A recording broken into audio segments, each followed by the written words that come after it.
Sabi ni Sir do sa sa shark fin antenna natin na install do sa sa ating sasakyan, huwag niyo subukan. Mahina signal kumpara sa dati.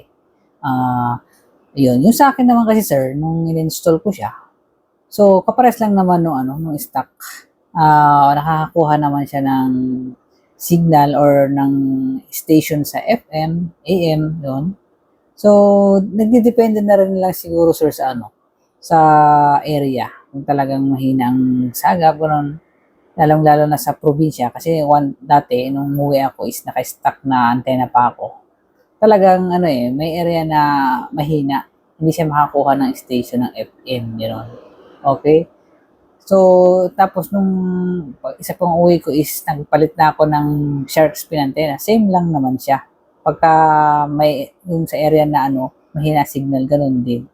So, kaya sir, hindi naman siguro hihina yung signal kung magpapalit ka ng same ng shark fin.